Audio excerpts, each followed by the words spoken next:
नमस्कार दोस्तों, स्वागत है आपका यूट्यूब चैनल एबी टेक में। आज है 17 फरवरी 2021 और जान लेते हैं आज की महत्वपूर्ण खबरें जो आज के प्रमुख समाचार पत्रों पर छाई हुई हैं। सबसे पहले बात करेंगे असिस्टेंट प्रोफेसर भर्ती को लेकर के। आप लोग जानते हैं असिस्टेंट प्रोफेसर भर्ती 2021 के तहत 2003 पदों पर जो विज्ञप्ति है वो जारी कर दी गई है। डिटेल्ड विज्ञापन 25 फरवरी को जारी किया जाएगा, लेकिन उस विज्ञापन में अल्पसंख्यक कॉलेजों में जो असिस्टेंट प्रोफेसर की भर्तियां वो शामिल नहीं हैं। वही अपडेट यहाँ पर दी गई कि अल्पसंख्यक कॉलेजों में अटकी असिस्टेंट प्रोफेसर भर्ती। अल्पसंख्यक माध्यमिक विद्यालयों में भी फंसी है भर्ती। नए आयोग के गठन के बाद भर्ती होने के आसार। प्रदेश के अल्पसंख्यक अशासकीय महाविद्यालयों और अल्पसंख्यक माध्यमिक विद्यालयों में शिक्षकों की भर्तियां अटकी हुई हैं। शासन ने भर्ती पर रोक लगा रखी है। हालांकि कुछ कॉलेजों ने शासन से विशेष अनुमति लेकर के अपने यहाँ भर्तियां की हैं, लेकिन ज़्यादातर कॉलेजों में भर्तियां नहीं हुई हैं। अब नए शिक्षा सेवा आयोग के गठन के बाद अल्पसंख्यक अशासकीय महाविद्यालयों एवं विद्यालयों में भर्ती की प्रक्रिया शुरू हो सकती है। दरअसल यहाँ पर जो भर्तियाँ होती थीं वो प्रबंधन के जिम्मे होती थी, भर्ती मनमानी होती थी। इस वजह से शासन ने इस पर रोक लगा दी है। शासन स्तर पर भर्तियाँ होंगी, लेकिन जो नई असिस्टेंट प्रोफेसर भर्ती होने जा रही है 25 फरवरी से, जिसके लिए ऑनलाइन आवेदन लिए जाने हैं, उसमें इन कॉलेजों के पद नहीं शामिल हैं। ठीक है, बढ़ते हैं अगली न्यूज की तरफ। यहाँ पर अपडेट है डीएलएड को लेकर के। लिखा डीएलएड 2021 में होगी प्रवेश परीक्षा। अभी तक डीएलएड में डायरेक्ट एडमिशन होते थे मेरिट के बेस पर, लेकिन अब मेरिट के बेस पर एडमिशन ना हो करके एंट्रेंस एग्जाम के बेस पर यहाँ पर एडमिशन होंगे। और परीक्षा नियामक प्राधिकारी कार्यालय ने शासन को इसका प्रस्ताव भेजा है। अगर शासन से इसका अप्रूवल मिल जाता है तो आपका मार्च तक इसका विज्ञापन जारी हो जाएगा और अब डीएलएड में भी प्रवेश परीक्षा करवाई जाएगी। उसके बाद रैंकिंग के हिसाब से कॉलेज अलॉटमेंट होगा। ठीक है, बढ़ते हैं अगली अपडेट की तरफ। यहाँ पर अपडेट है ट्रेड्समैन के पदों पर भर्ती को लेकर के। भारतीय नौसेना में 1159 पदों पर ट्रेड्समैन मेट की भर्तियाँ आई हुई हैं। इसके लिए आवेदन अगर आप करना है तो हमारी वेबसाइट governmentjobcenter.com पर इसके फॉर्म अवेलेबल हैं। आप लोग 7 मार्च तक आवेदन कर पाएंगे। 22 फरवरी से इसके लिए ऑनलाइन आवेदन स्टार्ट हो रहे हैं। 10वीं पास एवं ITI इसमें मांगा गया है। ठीक है, ज़्यादा जानकारी आपको साइट पर मिल जाएगी। बढ़ते हैं अगली अपडेट की तरफ। लिखा है 60 प्रतियोगी छात्र छात्राओं की कोचिंग से शुरू हुई अभ्युदय योजना।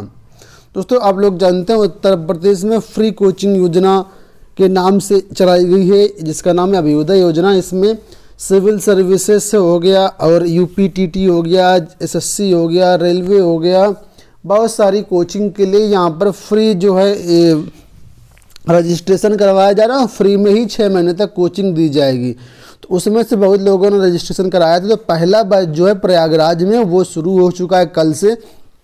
इसमें पहले बैच में 60 प्रतियोगी छात्रों कल छात्र इसमें शामिल हुए। ऑफलाइन बैच है यहाँ पर और जिला प्रोबेशन अधिकारी ने इन्हें पढ़ाया।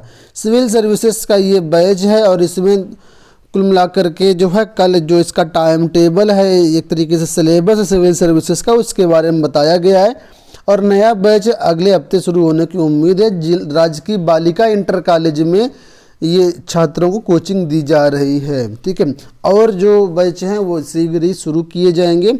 और अगर आपने इसके लिए आवेदन नहीं किया है तो विजिट करें हमारी वेबसाइट governmentjobcenter.com। वहाँ पर आपको एडमिशन सेक्शन में इसका जो फॉर्म का लिंक है वो मिल जाएगा। वहाँ से आप लोग फॉर्म भर सकते हैं और बैच से जुड़ सकते हैं। हालांकि ऑफलाइन बैच के लिए एडमिशन खत्म हो गए, अब जो बैच होंगे वो ऑनलाइन बैच होंगे। ठीक है, बढ़ते हैं आगे। एक बड़ी अपडेट है दोस्तों, जूनियर हाई स्कूल शिक्षक भर्ती का विज्ञापन कल।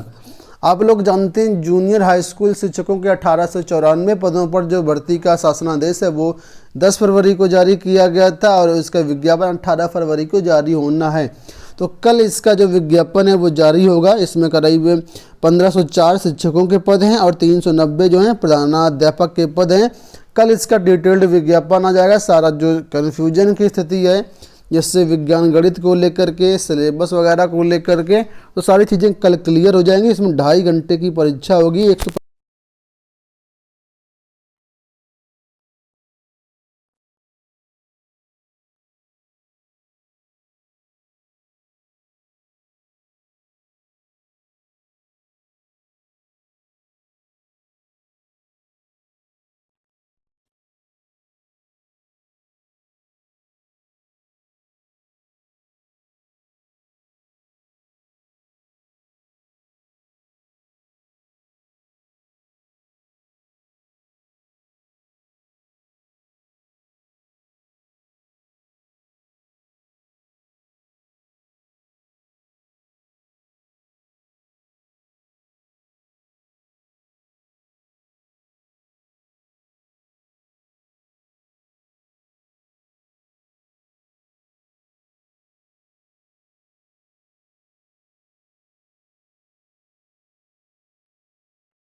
और इस तरीके से देखा जाए तो अभी भी 245 अभ्यर्थी जो आयु सीमा विवाद में वो फंसे हुए हैं। ठीक है, बढ़ते हैं अगली अपडेट की तरफ। पीसीएस की बात कर लेते हैं हम लोग। यहाँ पर अपडेट है पीसीएस परिणाम को लेकर के लिखा, पीसीएस 2019 का अंतिम परिणाम तैयार, रिजल्ट जल्द। प्रदेश को नए पीसीएस अफसरों की सौगात जल्द मिलने वाली है। उत्तर प्रदेश लोक सेवा आयोग ने पीसीएस 2019 का अंतिम परिणाम तैयार कर लिया है।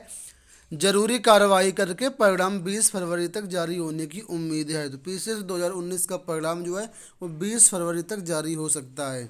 इसके मद्देनज़र आयोग अपने कार्यों को तेजी से निस्तारित करा रहा है। इसके साथ ही पीसीएस 2020 मुख्य परीक्षा की कॉपियों का मूल्यांकन भी जारी है। इसका परिणाम भी फरवरी महीने के अंत तक जारी किया जा सकता है। अगली अपडेट की बात कर लेते हैं। यहाँ पर अपडेट है सेवा योजन पोर्टल को लेकर के लिखा है, सेवा योजन पोर्टल से घर बैठे मिलेगी नौकरी।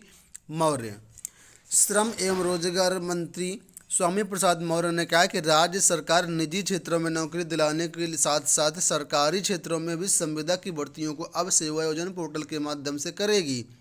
इस पोर्टल में बेरोजगार अपना रजिस्ट्रेशन कराकर योग्यता अनुसार आसानी से नौकरी पा सकेंगे। यह भी कहा कि इस पोर्टल में घर बैठे पता चल जाएगी कि सरकारी नौकरी एवं सरकारी एवं निजी क्षेत्रों के भर्तियां जो आ रहे हैं उनके लिए योग्यता क्या है। उन्होंने कहा कि प्रदेश सरकार प्रवासियों को बेरोजगार दिलाने के लिए उत्तर प्रदेश कामगार एवं श्रमिक आयोग का गठन किया है। तो दोस्तों, अगर आप इसके लिए इंटरेस्टेड हैं तो रोजगार पोर्टल में आप लोग ज़रूर अपना रजिस्ट्रेशन करवा लीजिएगा। अगर इसमें रजिस्ट्रेशन करवाना है तो हमारे वेबसाइट विजिट करें governmentjobcenter.com। वहाँ पर आपको लिंक मिल जाएगा यूपी सेवा योजना ऑनलाइन रजिस्ट्रेशन, वहाँ से जा करके आप लोग अपना रजिस्ट्रेशन करवा सकते हैं। रजिस्ट्रेशन कैसे करवाना उसके डिटेल्ड वीडियो भी वहाँ पर अवेलेबल कराया गया, आप लोग उस वीडियो को भी देख सकते हैं। और जो लोग इस पोर्टल पर रजिस्ट्रेशन करवाएंगे उनको प्राइवेट सेक्टर में नौकरी दी जाएगी और साथ साथ सरकारी क्षेत्रों में गवर्नमेंट सेक्टर में जो संविदा की भर्तियाँ आती हैं उन पर यहाँ पर उनको नौकरी दी जाएगी। ठीक है, बात कर लेते हैं परिषदीय विद्यालयों में ट्रांसफ़र सूची को लेकर के। तो लिखा है आज जारी हो सकती है तबादले की सूची। सरकारी प्राइमरी स्कूलों में शिक्षकों के म्यूचुअल ट्रांसफ़र की जो सूची बुधवार को जारी हो सकती है।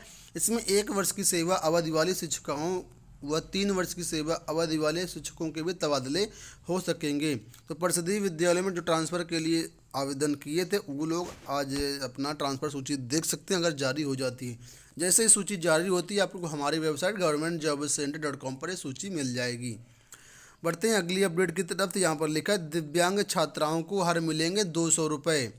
परिषदीय स्कूलों में दिव्यांग छात्राओं को सशक्त बनाने और शिक्षा से जोड़ने के लिए हर महीने उन्हें 200 रुपये वर्तिका यानी आर्थिक सहायता दी जाएगी। तो जो 1 से 8 तक की जो स्कूल हैं वहाँ पर जो दिव्यांग छात्राएं हैं उनको हर महीने 200 रुपये मिलेंगे। बात कर लेते हैं छात्रवृत्ति को लेकर के। बीएड बीटीसी सहित सभी पाठ्यक्रमों की छात्रवृत्ति व शुल्क प्रतिपूर्ति की होगी जांच। मुख्य विकास अधिकारी की अध्यक्षता में जांच समिति गठित। प्रदेश में छात्रवृत्ति का एक व्यापक रूप से प्राइवेट कॉलेज बहुत बड़ा घोटाला करते हैं, तो इन्हीं सब चीज़ों को लेकर के यहाँ पर छात्रवृत्ति की जो है वो जांच की जाएगी। बढ़ते हैं अगली अपडेट की। यूपी बोर्ड की बात कर लेते हैं। लिखा है यूपी बोर्ड में 8,514 केंद्र बनाने का प्रस्ताव है और इसके लिए कुल मिलाकर के प्रस्ताव जो है भेजा गया है। बोर्ड की ओर से वेबसाइट पर अपलोड परीक्षा केंद्रों को लेकर प्रबंधन एवं प्रधानाचार्यों को अब सीधे निदेशक एवं सचिव बोर्ड के पास 18 फरवरी तक शिकायत की जा सकती है। 22 फरवरी को इसके लिए फाइनल सूची जारी कर दी जाएगी। एक बड़ी अपडेट है नए शिक्षा सेवा आयोग गठन को लेकर के। लिखा है बेसिक और उच्च शिक्षा के शिक्षकों पर कार्रवाई के लिए नहीं लेनी होगी मंजूरी।